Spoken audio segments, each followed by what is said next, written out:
On 16th June, health workers held a demonstration in front of the Provincial Directorate of Health to protest against the Primary Care Physicians Agreement and Payment Regulation, which workers called the Torture Regulation, stating that it deprives both health workers and patients of their rights. They objected to wage deductions imposed when patients do not visit public healthcare centers for 6 months. Workers are continuing to protest against the government's low pay rise offer in the negotiations for the 2025 to 2026 Public Framework Protocol Agreement, which covers 600,000 public sector workers. On 18 June, the trade union confederation Türk-İş held a protest in front of the Ministry of Treasury and Finance. On 24th June, Turkish-affiliated unions organized marches and press statements in front of workplaces across various sectors. On June 26th, public sector workers across the country staged a half-day work stoppage, and on July 1st, they held demonstrations in city squares, once again declaring, "Enough is enough, our patience has run out." On July 11, Harbiş Union concluded its march with a press statement, which started from Eskişehir, Istanbul, İzmir, Kayseri, and Kocaeli. Workers from UID-DER also supported the action. On June 18, the DİSK Sağlık-İş Union held a demonstration in front of the Ministry of Labor to protest against the low wage increase imposed on them.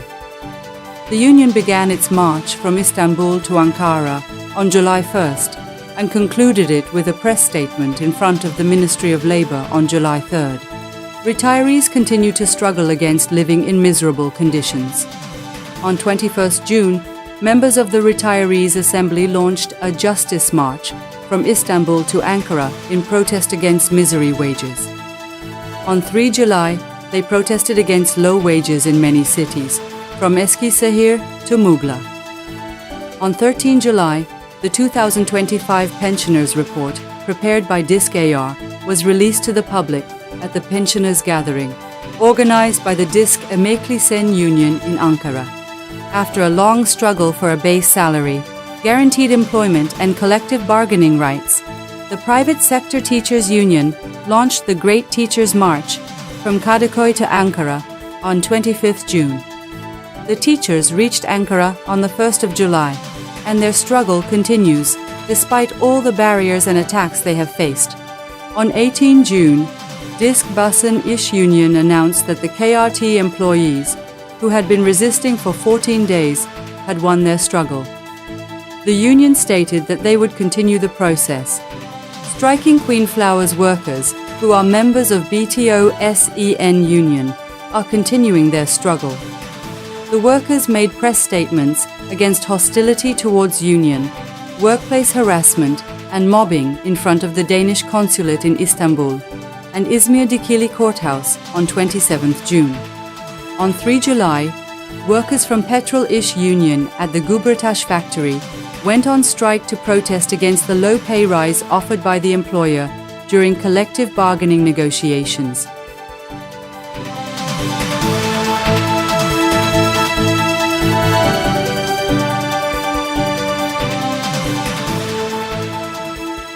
To mark the 55th anniversary of the June 15th to 16th Great Workers' Resistance, UID-DER brought together hundreds of workers under the slogan, "From Tradition to Future, Hope is in Organized Struggle."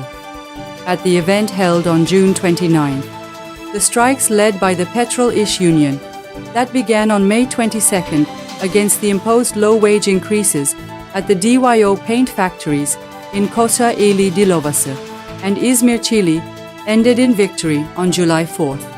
At the Axel Bicycle Factory, workers from the Birleşik Metal İş Union went on strike on 11 July to protest the imposition of low wages. Members of Belediye İş Union, a total of 360 workers from İzdoğa, İzulaş, and İzbeton, companies affiliated to Izmir Metropolitan Municipality, were dismissed on unfair grounds. After marching on 9th July, the workers began their resistance in front of the Sovereignty House.